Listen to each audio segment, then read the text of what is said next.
Okay, so there's this idea making the rounds in the dev world called vibe coding. And I know, it might sound a little out there, but it could be a really big deal, a huge shift in how we actually build software. So what is it, and why is everyone suddenly talking about it? Think about it. For so long, software development has felt like being an architect, right? You need these super detailed blueprints, rigid schedules. Every single thing has to be planned out before you even write a single line of code. But what if it could be more like jazz? Built on improvisation, creative energy, and just finding a rhythm with your team. That's the core idea we're going to dive into. All right, let's get right into it. What is vibe coding, really? We're going to break down how this whole intuition-first approach is so different from the traditional, super structured way most of us learn to code. So at its heart, vibe coding is all about trusting a developer's gut feeling over some rigid step-by-step plan. It's about getting into that creative flow state, building up steam, and letting the feel of the project, the vibe, guide you through really quick adaptive changes. And here's how that plays out. On one hand, you've got traditional methods. They're all about process, hitting predefined milestones, and sticking to a really rigid framework. Vibe coding, it just flips that script completely. The whole point is to get into that creative flow. The structure is fluid, and the goal isn't just to check off tasks, but to build and, more importantly, sustain momentum. But here's the thing. You can't just decide to feel the vibe if your tools are constantly fighting you. To make this kind of creative flow happen, you need an environment that just gets out of your way. A digital space, a dojo, if you will, that's actually designed for that kind of improvisation. And this is where a platform like Replit becomes absolutely essential.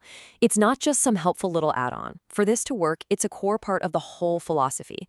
Why? Because it's built from the ground up to kill all that setup and configuration nonsense that completely destroys creative momentum before you even get started. Replit really is the engine that makes vibe coding possible. Zero setup environments mean you can start coding like right now. Real-time collaboration lets your team jam together like a band.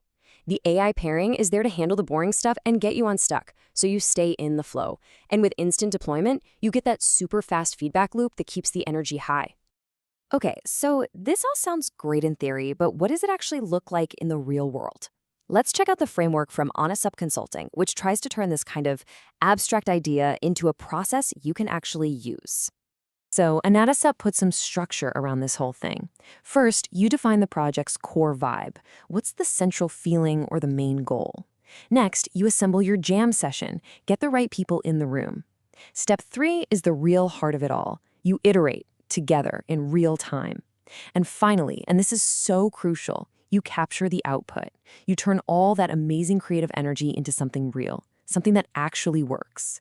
So, as we start to wrap this up, you have to ask, is this just a trendy new name for something like Agile, or is it something more?